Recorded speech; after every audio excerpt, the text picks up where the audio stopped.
with the wild creative stuff or just the wild class options of Froden? I'm still saying Froden, just based on the confidence and the attire. I'm saying Froden solely based off the attire. I'm saying Savjz solely based on the inversely proportional ability to trash talk your opponent and ability to win games. That's a good point. Hello. Because Froden clearly won the trash talking battle earlier. That was unanimous. Right. So that's not going to bode well for him in the actual game, unfortunately. Exactly. I wish that same philosophy applied to ladder. You know, I wish that when I got emotes spammed, Yeah. justice would be served just once in a while, Crip. Just not every game, but once in a while. Well, Froden opens with Priest, a pretty popular class so far in the openings.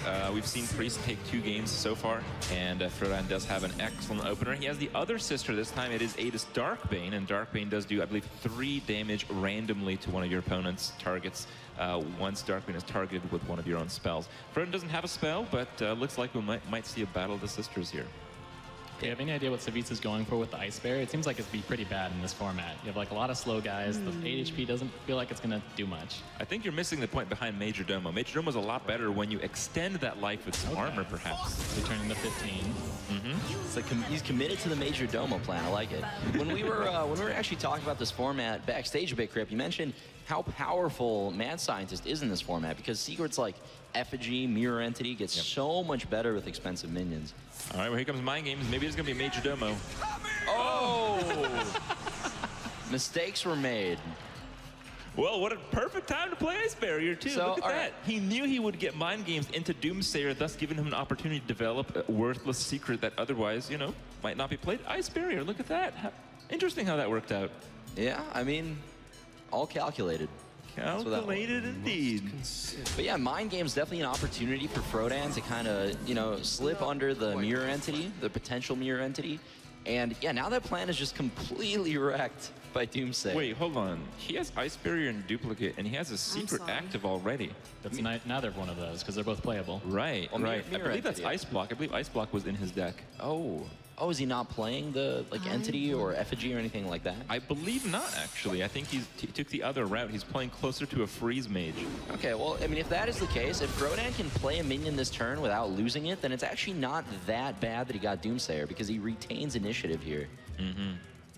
I believe Savjz actually plays Freeze Mage with Major Domo sometimes on his stream or some stuff like that, and I think his success is reasonable enough that he keeps doing it. Yeah, I mean, there's a lot of pro players that definitely like the deck. They think it's almost good enough for Constructed. Guys like Dog, I see playing it a good amount. But yeah, they're definitely big fans. All right, well, Savjz will be able to coin out the Ren Blackhand to take out any legendary that's played, and whoa, that's Fugen, and Savjz has Stalag. Oh man, so the second one to die is basically The game-winning one. right. And Savjz also has Duplicate, and if he's playing random to Stalag, those are 2 minions you definitely want 2 more of in this situation and deck. Absolutely. I mean, Savjz is behind on board, but he's in a position where his next turn is going to swing the game so much, and as Froden, it's going to be so tough to recover from that point. You can't really kill Savjz's minions because you can't give him 2 copies of any of them. Well, yeah, Froden was animated enough that we actually saw his entire train of thought. It was, how does he have 3 secrets and not Mirror Entity? And attacks. Oh, that's how. Ice Barrier. Well, Rend takes out the 4/7. I have to say you were right about this one, Reynad. It seems that card is pretty good in this format. Yeah. How good is Ren Blackhand? Crip confirms it. When you have to play 10 targets in every deck, Yeah, it turns it's out. pretty good. Froden choosing not to proc the Duplicate, although it wouldn't actually hurt him here because he has no legendaries on the board currently, and he's going to have to deal with it eventually, right? Yeah, well, he does have 3 legendaries in hand, so I don't think there's any way he can win if this gets duplicated, basically. This gives him time to duplicate the Stalags, though, which are Stalags that res Thaddeus. Stalag's even worse. Exactly. There's no chance you duplicate the Stalags. It's one of those situations where everything's a really, really tough spot to be in, you know? Well, Savjz is going with a ping there because he plans on playing the Blizzard and ping down next turn. Also, a 1 health heal is often inefficient enough that you don't end up going with it. And Northshire Cleric's going to give Froden the option to draw a card here Is someone injured? and play Twilight Guardian, most likely this turn. he decided not to play Chromagus because it does only have 8 health, and Savjz would be able to run his Fugan into it and then finish it off with hero power. Mind control from Froden. That might make a pretty nice impact there. Oh, the Blizzard Doomsayer combo gets picked up by Savjz. So if he ever does fall too far behind, I mean, that's always an option. I think we're likely going to see Savjz play a Baron Geddon, I suppose. I mean, he could hero power his own minion, although that doesn't leave him with too many options. I feel like the Geddon is too vulnerable to the then 5/2 creature, and Death just takes care of Thaddeus a lot of the time. So I don't really like the Geddon too much, but I don't like the alternatives either, so I'm really not too sure here. Yeah, I mean, as good as Savjz's hand is and as far ahead as he's been, Frodan's hand is, or rather his board is just inconvenient for Savjz to deal with this turn. What about just Blizzard and taking down Northshire? That could be good. What would you do in this position, Hype? I wouldn't mind if Blizzard Doomsayer tried to set up with the Major Domo with the duplicate. Definitely. Right now he's worried he's getting into the mind control territory though. So if he were to go that route, it would just Froden could mind control it, but then it's not really a good mind control target. Oh, Froden got his own stall log. Oh, that's crazy. So this is really interesting. Frodan's actually in a position where he has a lot of initiative. If a big minion comes down, he has the mind control to just, you know, get rid of it, develop a second one on his own side of the board. And Savjz doesn't really have the kind of hand that can deal with that stuff. All right, well, Baron Geddon is pretty good here. It does take care of the 5/2 minion. It just doesn't quite kill Malagos, and that just looks scary. It's actually not scary at all, but it looks really scary. It's true. I mean, I would like to see a Nefarian, I think, come down here for Savjz. Although Onyxia has its own merit, too. It's just that Nefarian, if you steal something like a mind control, it's so game-changing. Well, that is what he is thinking as well. Nefarian does come down. What is he going to get?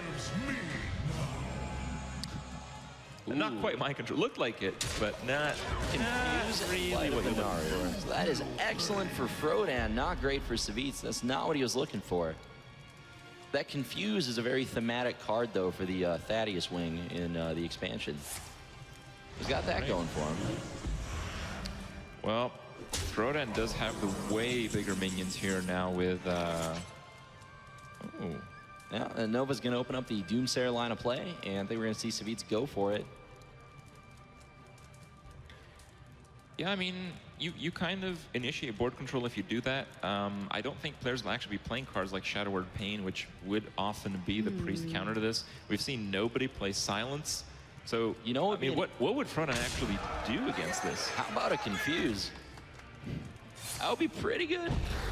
Yeah. I don't think he plays it, but... No, I don't think anyone would willingly put that in any deck. Is there something he could Thought Steal? Because we did see that card during the Mulligan stage of the game.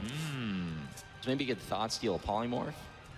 Yeah, I'd imagine for playing Mage, Polymorph does seem like a pretty good card to put on your deck. Looks like Froden, if he's going to do nothing, he's going to at least cycle in Northshire as at this stage in the game with that hand. All right. I was going to end the turn with a Thaddeus, too. I like it. Is it time for Major Domo?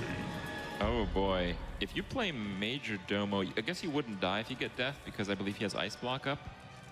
That's right. Ragnaros is an interesting line of play here. Is it you really don't want to hit that minion, or maybe you do. I don't know what you want right now. I guess you want to, okay, he's trying to set up for Baron Geddon to deal with the Thaddeus, basically. He's a little too scared of playing the Major Domo right now, and rightfully so. It's a lot of power staring him down. But yeah, you know, that's not the Rag hit that Savjz wanted. Froden actually has initiative, a way to deal with Ragnaros. This looks really good for Froden at this point. The thing is, Death, it only costs 3 mana. It's one of the most efficient removals in the game, but it costs enough mana that you can't play another big minion this turn. Yeah, and that's 2 Ragnaroses going to Savjz. So if this game goes long, Savjz is definitely favored. But he just doesn't have a way to deal with this Thaddeus. I mean, the minion is huge. Well, he has the Confused Blizzard if he wants to clear the board and leave the Thaddeus on there, and then he can play it lighter than Naru, I guess. Wow. Polymorph changes that up a little bit. That is maybe one of the only cards Savjz could have drawn this turn to protect his Ice Block. I mean, at this point, Froden still retains initiative, right? He gets to develop the first big minion. But I don't believe Nefarian can have a 1-mana answer that pops Ice Block here. Oh, close, but not quite. Yeah, not quite. I think he'll be pretty happy to see the Fireball, though. Just more direct damage is what you want in this situation. And Froden's just had initiative this whole game. He's had that one big minion up the entire game, and it's allowed him to have such control. With both Doomsayers gone, is there any way Savjz can catch up on board? Well, we've seen one polymorph. There might just be another one. Really, Savjz's problem has not been, has not been like lacking removals. It's just lacking tempo. Okay. Wow, he gets it. That 1 out of 3 hits to the face, and you should be good. All right, so I wield the power. Froden's going to be able to take out the ice block here. Could have Savjz at 1 less life, but not a huge deal in the grand scheme of things in this case. It might be, though. Yeah, if he had 1 less life, he would have had lethal with double rag the face and ping. I don't think he can do anything here. Even if he heals himself, it doesn't really do the trick. Just nothing's going to work here. That Fireball's going to seal the game for Froden, and Froden's going to get game 1 with his pre-stack. I mean, this really just shows how important tempo is, even when you're playing with slow, expensive cards. Froden was down so many cards all game. Savjz got 3 Ragnaroses, all this late game value, and just because Froden was the first person to the develop... BMI slants. Jeez, all right, well... I mean, you're right about it. But yeah, being the first person to develop, basically, right? You just always stay ahead, because it doesn't matter how many big minions you have. As long as you never run out of them and you're always the first person doing stuff, you're going to win eventually. Well, the limiting factor for both players, in fact, but Froden just had the initiative. You need to be able to play a removal card as well as a big minion the same turn. And it's hard to do that when it comes to like 8 and 9 drops. Now, I feel like each of these players only has maybe 4, 5, 8, or 9 drops in their deck. A lot of the legendary minions, a lot of the World of Warcraft raid bosses that they have to have 10 of in each deck are in that 5, 6 mana range. It's just, it didn't end up the case where they could play removal card alongside one of those. And well, Froden started to win at the start of the game, and he ended as the winner despite some interesting mind games results. Mind Games has been my favorite card of this challenge done so far. And unfortunately, Froden won, so we won't be seeing it this run again. But if he does advance to the final, maybe we'll see 2 Mind Games priests against each other. Mind Games giveth and it taketh away. We've seen turn 4 Deathwing, turn 4 Doomsayer. All right, well, that's just the first point. Froden is in the lead, but the lead didn't help Kibler, so we'll have to see. There's still a couple games that will have to play out here. Now, if you are in the losing position after that game, I mean, even going into that, I'm kind of surprised to see Savjz open with the Mage deck. And, okay, well, he's continuing with the Mage deck. Is this confidence or maybe arrogance? What do you think? No, his deck seems strong. What do you think, Hyde? I'm not crazy about the Major Domo. He didn't even play the Major Domo, and he had the perfect setup with the Ice Block, the Ice Barrier, all that. And in the end, it only hurt him. If he had an Entity Effigy, for example, he would have probably been ahead on board. That's true, yeah. Those tempo-based secrets are just so powerful against these expensive minions. But Savjz is playing the ones that encourage the Major Domo game plan, which are the ones that help you stay alive longer, the Ice Block, Ice Barrier, duplicate for more value, so... Yeah, we'll see if that ends up hurting or helping in the long run. But from Froden, the only Shaman of the tournament, right? Yeah, Shaman doesn't have too many strong cards in general, but it has one. You know, we talked about how important it is to remove something off the board and be able to play something else. Shaman is the best at that. Hex, silencing, and removing a big minion only for 3 mana allows you to have usually what is going to be a tempo option. Absolutely. I mean, it's a very powerful card, but a lot of these raid bosses do cost 8 mana or 9 mana. So without the help of something like Emperor Thorsten, even Hex is a little too expensive to develop something in the same turn. This mid-range plan that the Shaman deck has going on, though, I like this a lot. Like, this could be very powerful. Oh! Very really powerful like the indeed. Totemic and the Feral Spirits. When you have like a bunch of legendaries, you really don't want to be hitting totems, right? I think it's going to be super effective. We saw that neither of them had Baron-Geddon either. Savjz, Baron-Geddon would be insane against Froden's Shaman deck. That's a good point. Ruby Egg maybe to help hedge against that card a little bit. Yeah, and Ruby is going to work against that and maybe some Doomsayer and some board clear plays. Ruby is a very, very good choice, at least against this Mage deck. Well, Froden has quite a few options here. Just going to decide which of his 3 mana cards to play. Does he want to coin out Totem Golem? Do you maybe just Totem Golem and Hero Power? Or maybe you Totem Golem through the Tuskar Totemic once again. I mean, back-to-back, that's only 1 in 64. That happens all the time. Yeah, if it's... Froden is on the side of the board that I usually see that happening when I play Hearthstone, so... Wouldn't be surprised to see that come out. All right. I mean, his legendary minions are so far away that I think he should just stick to the mid-game plan. He's probably just wondering what the secret options must be, because he was confused last game with the 3 different secrets. And I mean, if your opponent's playing 3 different secrets, it's not that unreasonable to assume there's a 4th option. Yeah, so Froden's going to go ahead and do the math on his overload for the next couple turns, deciding not to coin the Tuskar Totemic, because if he did, he'd be overloaded for 3, wouldn't be able to do anything other than hero power. And yeah, just going to set up for a Tuskar Totemic next turn. Savjz is going to get some very efficient trades in with this mad scientist. Trade here? He might want the duplicate. No, I guess he doesn't care. He had the option to duplicate his Fiora before and he just passed on it. That's not a totem golem. That's just a regular totem. Not quite as good. Not quite. Fugin here, I feel this is one of those situations where it actually favors the Shaman, because the Shaman is running the better removal cards with the hexes and all that kind of stuff. Yeah, but I mean, that's still such an important pickup for Savjz. If you look at his hand, if he didn't draw a playable large minion there, imagine he drew something like a Doomsayer or a 9-drop. Actually, Doomsayer. That would have been a skip turn. Well, Doomsayer against Nerubian Egg, yeah, Doomsayer would have been fine. But either way, it would have just been a hero power turn, whereas here he actually had to develop the board. And, you know, we've talked about how important tempo seems to be in this format. All right, well, Froden almost went with the double sister play. Of course, in World of Warcraft, the sisters were part of the same encounter. They were the twin Valkyries of Trial of the Grand Crusader, I believe. That was an extremely fun encounter that we shared hyped a few I do times. remember that encounter. I think I add TPSG every time, but that's just what I remember. You might be right. I did have to do some of the raid mechanic positions for that encounter from what I remember. Okay, excuses. Yes. Lined up. Welcome to World of Warcraft. All right. Well, he is going to take some favorable trades here. I think Savjz really is just trying to control the game. He feels like with Major Domo and with just the bigger minions, he probably has the edge in the late game. I don't know if he actually does, but I mean, he seems to think so. That's the way he's playing.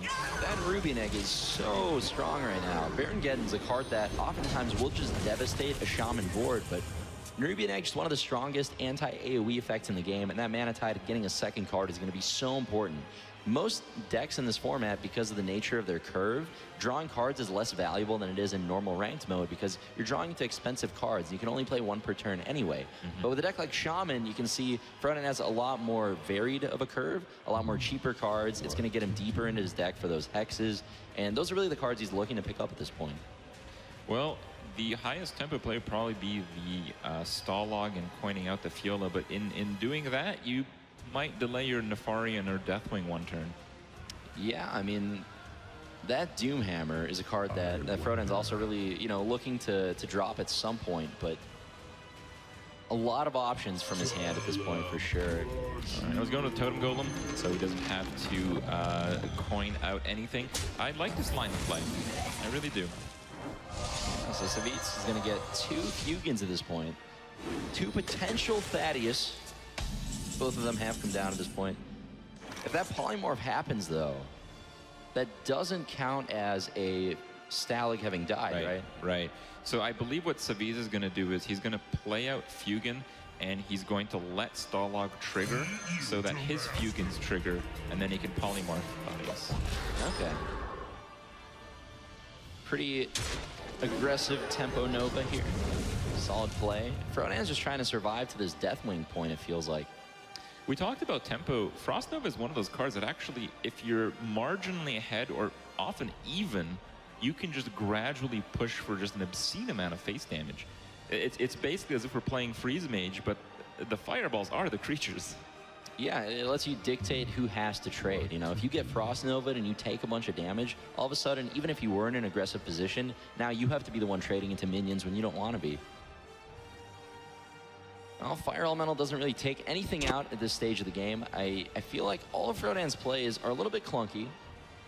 He knows that if he saves this coin for 1 more turn without overloading himself, he has the option to Deathwing, but he also sees 13 points of damage staring him in the face. So really, no matter what he ends up doing here, it's a tough decision. All right, well, that does not help in mitigating any of it. Froden is just going to play out his hand. Oh, he plays a Totem Golem, which does actually stop the Deathwing from coming down with a coin next turn. And Savjz, while he doesn't have lethal, I think he has an extremely powerful play here by trading Fugin into Stalog, both players generating a Thaddeus, and him being able to drop the Blizzard to, again, freeze his opponent board while he's in a winning situation. Absolutely. Ren Blackhand also picked up. Best card in Challenge Stone. Yeah. Yeah. This game does come down to a grindy point. If Deathwing does come out, Ren Blackhand is the answer.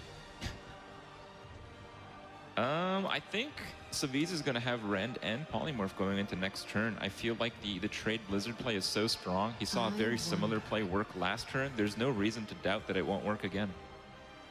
So Thaddeus is a legendary, right? He must be. Yes. Cool. Well, it looks like Savjz is playing a little bit greedy here. It might seem like a trade play. Oh no, more face. Channeling his inner Rexar, gets Dan all the way down to 4. Well, the Thaddeus is on the board, and he actually died at the end of last turn, so Thaddeus is able to attack. Absolutely, but Savjz knows that he has access to things like Ice Block. If the game does come down to a racing situation where he has the minions, he's likely going to win, just because it's very, very hard for Froden to kill Savjz. It's going to take him a lot of time to get that done. I believe the Hex and Fire Elemental play is going to put Froden in a winning situation here on the board.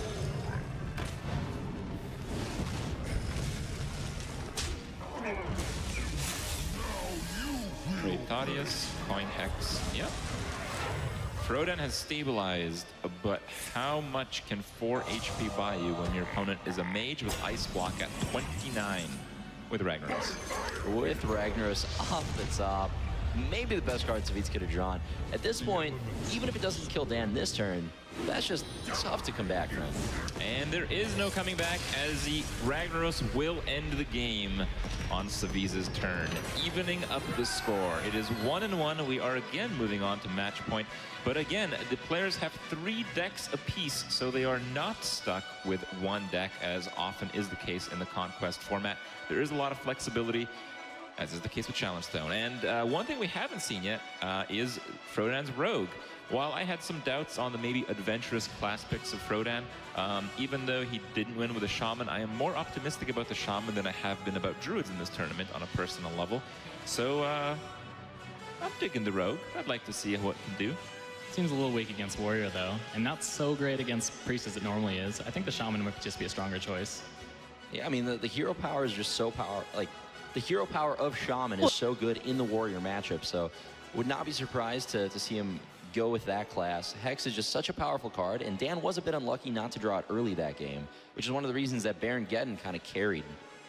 Yeah, it has been a battle of late game tempo. We've seen it won through better removals in the case of Priest. We've seen it won there with Savjz's Mage when it comes to just freezing the board and pushing for face damage constantly. But we haven't seen the third variation, which is Warrior. The strength of Warrior, we mentioned that they have Execute, they have Shield Slam, but you know, why are these important to have? It's because we have these 9 drops you can't play with any other removal in the game. You know, you can actually kill off something with Shield Slam and play Nefarian, whereas no other class can realistically do that. Absolutely. It's really the only removal available that's cheap enough aside from Naturalize. Well, it looks like we both won out on our bets. I want to see the Rogue play, you want to see the Warrior play. Not what Froden wanted, but well, for entertainment value, this is the match to see. I'm not convinced that this matchup is bad for Rogue. I can see this going either way. Rogue is a deck that can put a lot of pressure on a Warrior. It has things like Violet Teacher that, you know, if Savjz doesn't draw the clean answers for, it can be pretty frustrating to deal with. In this case, he does have the Deathbite, but... Yeah, the Deathbite is the natural enemy of the Violet Teacher. Froden might wait to develop that too. Might lead on Gormok or something to... Gormok has decent synergy with Violet Teacher if it does work out in the best case. That's true. I wonder if Froden is playing things like Preparation, more like tempo-based cards to help him gain control of the board in the late game. It's difficult to play too many of those because you have to reserve such a large portion of your deck for the legendary minions that you must play in the Challenge Stone. I did notice a copy of Sabotage, though, which will be pretty good in this matchup. Definitely. So, hyped as a infamous Rogue player, one of the pioneers of Miracle Rogue, How do you think this matchup will play out, given that, you know, the Rogue is playing a much slower deck, much more late-game minions than the traditional list we see on ladder? Yeah, now that I actually look at the hands, the way you beat Warriors usually use a removal on your kind of like cheap cards, like Violet Teacher, they'll throw an Execute on that, your Azure Drake, they'll Shield Slam that, and then he'll just run out once he plays things like Fugan and Ragan, for example. Like, if I was trying to beat Warriors Rogue, I would just throw in, like, a few more big creatures, and they just run out of removal. And that's absolutely true. But Savjz has drawn double Brawl in a row. It has to be too early. That hand can't really work out too well here. That's, yeah, that hand looks a lot like my Control Warrior hands every time I try to ladder with the deck. I know that feeling. I empathize with some... So you're familiar with the double Brawl in Ren Black hand tech? Yeah, well, no, not that part of the hand. Okay. The double Brawl by turn 5, absolutely. Oh, I see. This is where I squelch and start preparing excuses in my head for my stream. But, well, the funny thing is double Brawl is often pretty good these days on turn 5. That's true. That's true. A lot of Paladin, Muster for Battle, tokens, things like that. But yeah, Savjz is gonna prep that Violet Teacher for death to the death rattle of Death's Bite. Just use the word death a lot. Well, Savjz has a decision here between the Fugan and the Acolyte. The Fugan can't die straight up to the board, as Froden is only threatening 6 damage, 3 off the weapon, 3 off the Violet Teacher, but it seems like Rogue often has a way to deal 1 extra damage when it's holding 7 cards. Yep, I am a fan of just playing the Fugan on curve. I mean, you really can't afford to be trying to hold on to your expensive cards. This Stalag? Yeah, I mean, the interesting thing about this trade-off is that if both players get Thaddeus again, sapping a Thaddeus is amazing because I believe Thaddeus is a 10 to cast minion. It basically removes it. You'll never play that card in this format at 10 mana. Yeah, that's a very good point. But it doesn't look like there's a way to deal with this this Fugan on board and develop a Stalag in the same turn. Not right now, at least. Dan's really looking for something like a preparation this game. I am not sure if it's in the deck, but it looks like his favorable option, just by the way he's hovering over the card, seems to be a Fugan of his own. Well, playing Stalag just into this board is definitely an option. Sorry, with the Fugan board. All right. Kind of get a stalemate going. I mean, as long as mana is being used efficiently, I feel like both players are kind of happy. Well, I think Savjz is a little bit happier. He's going to end the turn with 1 more card. He's going to have board control. Oh, that slam. Is that better than putting damage on your minion? I think so. Savjz agrees. Yeah, but now, even though Froden was the one who lost Fugan, it doesn't actually matter. Froden's Stalag is now activated, and he can either sap his opponent's Fugan or save sap from when Thaddeus comes out. I'm a bigger fan of just saving sap for when Thaddeus comes out. Yeah, I mean, you still need to deal with this 4/6 minion on Savjz's side of the board. That's not something that you can realistically ignore, so definitely needs to be dealt with at some point. And it's interesting to see Malygos again from Froden, now in a deck that has a lot more use for it, I think. Something like Fan of Knives or Blade Flurry along with Malygos is just absurd, and when so much of your late game removal is based around cards like Ragnaros, it even dodges that. It's really only Ren Blackhand that can deal with a Malygos. So many options. Well, it is the best card in Challenge Stone, so it can deal with anything. All right, well, Savjz can actually initiate this by trading and then rending Froden's Thaddeus. Froden also has the answer with the sap, but Ren seems a little bit stronger. That's an incredibly powerful play at this point. Savjz would pick up the Thaddeus as well, right? Because the death rattle happens after. So yeah, that's very strong. Yeah, when Fugan runs into Stalag, magical things happen. And I think we're about to witness that, by the way. Yeah, Savjz is considering it.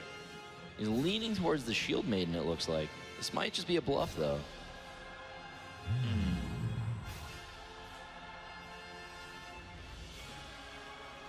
This is also something that's often very difficult to keep track of. I think if every game has Fugan and Stalag in it, you might forget if one was actually played and not the other. Yeah, it definitely rewards a good memory. I can take the hit. Looks like Savjz is just waiting. He wants to brawl first before he uses his Shield Slam and Ren, for example. really actually get value out of the Brawl and then force the cheap removal / tempo plays. So like Rain Blackhand is like a legendary with a free removal built into it basically. So he wants to save that for later. All right, well, this is a very, very good sap if Froden does choose to go with it, but he also has a few other options now with 7 mana crystals and the coin. He does sap. He actually doesn't end up playing too much else. So many options. Gormok the Impaler. Vile Teacher is off the table, so Gormok is most likely just going to be a 4-mana 4/4 this game. Wouldn't be too surprised to just see that come down. Thaddeus comes down, Gormok comes down, Sap comes down. Does the Deadly Poison kill the Acolyte? It doesn't seem much sense as it wasn't required last turn. I think I would kill it, and the reason for this is that your Blade Flurry is most likely going to have value anyway, given that you have Malagos. At the same time though, when are you going to pay the 2 mana to put the daggers back on? That's a good point. All right, well, Savjz now saving the Rend. He has the Rend on the 11/11 Thaddeus plus the Shield Slam on the 4/4 if he does choose to go with a really high tempo play. But it seems like he might just want to use Shield Slam to get rid of the 11/11. Yep, Savjz is going to take up most of his turn here, deal with the 11/11, most likely develop a Fiery War Axe, and all of a sudden, Dan once again has that initiative we were talking about. Does he? I feel the Fiery War Axe can take out the 4/4 with the Baron next turn, and if Froden plays too much, his Brawl comes down. It can, but what if just Ragnaros comes down? Then that Baron Geddon play is not an option. Well, it is an option, but it's definitely a lot less appealing. Ragnaros shaves off all the armor from Savjz. Still a very close game here. Oh, and Savjz gets another Stalog. Either Fugan or Stalog are both activators for Thaddeus at this point. I think you really have to consider that because the Rogue can't actually seal out the game as the game currently stands right now. So those are going to make a big impact. Yep, if possible, Dan is going to play around Brawl, most likely. Consider saving the coin for Malagos so that if he's on 10 mana, he can get immediate value out of it with an Eviscerate or a Blade Flurry. But yeah, Ragnaros is going to go down. Savjz still at a massive life total. The draw here is really important, and it is a dud. Look at that. The second Blade Flurry, that's absolutely what you don't want. Yeah, I wouldn't be too surprised to see a trade happen here. And yup, Froden is just going to hope Savjz does not have the execute, and he's going to be pretty disappointed here. Yeah, it's a little bit too threatening to leave that minion up. And if he does, he might actually lose the game very quickly. So the execute does seem to be like the logical choice here. It's also probably a turn where one of the Fugan or Stalog bros seems slightly better than Sylvanas, which is so rarely ever going to be the case. Absolutely. I mean, that's a 5-mana 7/4 Death Rattle summon and an 11/11. It's quite a minion. Well, there's Sabotage a little bit too late, but he can deal with Thaddeus. The thing is, I believe Froden sapped Fugan, so Savjz's play of Stalog means that Froden probably realized that he has to deal with potentially 2 Thaddeus this game. Yeah. What is the plural of Thaddeus? Thadii? Something like that. Yeah, I'm sure we'll read about it on Reddit later. Well, you might as well play both of them. If Sap is the only answer Froden has to this, and he's played 2 Saps. Lotheb pretty good against an all-spell hand, it turns out. Yeah.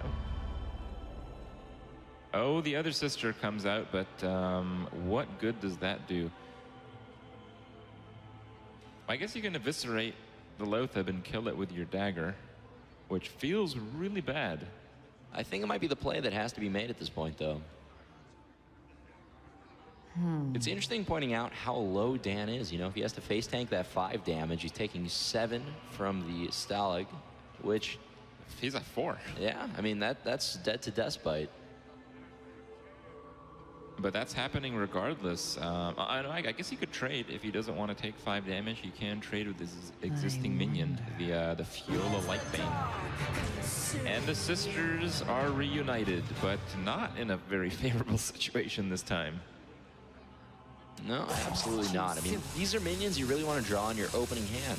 You know, Dan's ideal curve would be to hero power on 2, develop one of the sisters on 3, and then just kind of play a tempo game from that point. But having to kind of skip turn 3 without a solid play definitely gives a warrior a really big edge in this matchup.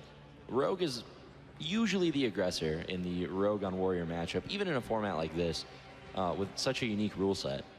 Now, this is a point where Emperor Tharson seems to be really good, but I feel you really just want to threaten lethal. Yep, it's a lot of ways to play it. I guess you just go face and play the 2 guys. Oh, I like Did this. he just brawl? I like this. So even if you lose, you have 2 guys. Okay. Decent upgrade. Yeah, strong. That was a really good play, a really good brawl. Now, I don't know what Froden is expecting to get from Nefarian, but it... well, I guess the sabotage may have worked if it landed on Thaddeus. That will not do it. And unfortunately, Froden will suffer the same fate as Kibler, winning the first game decisively.